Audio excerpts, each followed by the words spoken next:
अब इसके बाद में अपने पास फिफ्थ कंडीशन है 16(2)(c) की यहाँ पे इसमें बोला गया कि सप्लायर ने गवर्नमेंट को टैक्स पे कर देना चाहिए। तो रेसिपिएंट जो भी इनवॉइस का आईटीसी लेना चाह रहा है उस इनवॉइस के रिस्पेक्ट में सप्लायर ने गवर्नमेंट को टैक्स पे कर देना चाहिए। 16(2)(c) तो यही बोलता है, लेकिन एक बात समझो, यहाँ पे सेक्शन 41 का रेफरेंस है और सेक्शन 41 रेसिपिएंट के फेवर में बोलता है कि रेसिपिएंट को हर बार अपने सप्लायर से ये कंफर्मेशन लेने की जरूरत नहीं कि उसने गवर्नमेंट को टैक्स पे किया है कि नहीं पे किया उस इनवॉइस के रिस्पेक्ट में।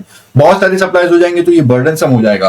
तो सेक्शन 41 ने रेसिपिएंट के फेवर में बोला कि रेसिपिएंट सेल्फ असेसमेंट बेसिस पे आईटीसी ले सकता है, ये अज्यूम करके कि उस सप्लायर ने गवर्नमेंट को टैक्स पे कर दिया होगा।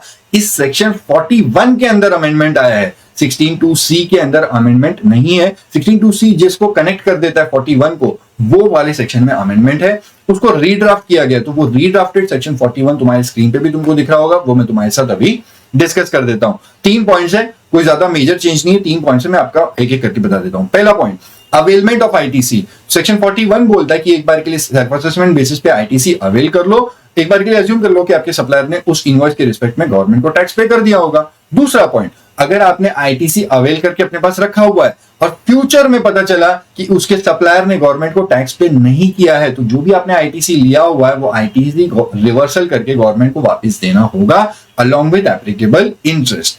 तीसरा पॉइंट बोलता है रीअवेलमेंट ऑफ आईटीसी। आगे जाकर के अब आपने तो लिया था और वापस रिवर्सल भी कर दिया, फाइनली जब आप अपने सप्लायर से कनेक्ट कर लोगे और पता चल जाएगा, कंफर्म हो जाएगा कि सप्लायर ने अब गवर्नमेंट को एक्चुअली टैक्स पे कर ही दिया है, तब रेसिपिएंट वापस से अपना आईटीसी रीअवेल कर सकता है। ठीक है, ये सेक्शन 41 ने बोला है और सेक्शन 41 16(2)(c) के अंदर कनेक्टेड है, तो मैंने आपको यहीं पे एक्सप्लेन कर दिया।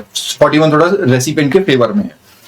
अब 50 मैं तुमको 41 से रिस्पेक्ट में एक बात बताना चाह रहा हूं। तुमको स्क्रीन के नीचे भी और एक छोटा बॉक्स दिख रहा है, वहां पे बोला गया है रिवर्सल जब आपको करना है गवर्नमेंट को देना है along with applicable interest. Interest आता है अंडर सेक्शन 50, लेकिन उस इंटरेस्ट वाले सेक्शन के अंदर भी एक अमेंडमेंट है और अच्छी खासी अमेंडमेंट है। सेक्शन 50 को उन्होंने अच्छे से पूरा रीड्राफ्ट किया है। दूसरी बात, इंटरेस्ट को कैसे कंप्यूट करना है, क्या रेट ऑफ टैक्स लगेगा, कितने पीरियड के लिए इंटरेस्ट देना है, किस अमाउंट पे देना है, ये सारी चीजें बताने के लिए नया रूल आया है, रूल 88B करके। तो वो वाला रूल भी देखेंगे, सेक्शन 50 भी देखेंगे, लेकिन सब कुछ मैं वहां पे आपको एक्सप्लेन करूंगा, नहीं तो ये आईटीसी से हम भटक जाएंगे।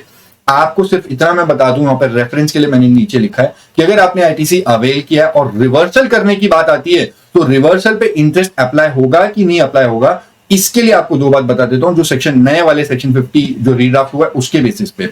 इन्होंने बोला अगर आईटीसी अवेल किया और यूटिलाइज नहीं किया है, सिर्फ अवेल किया है, यूटिलाइज नहीं किया है, तो आपको रिवर्सल करना है विदाउट इंटरेस्ट।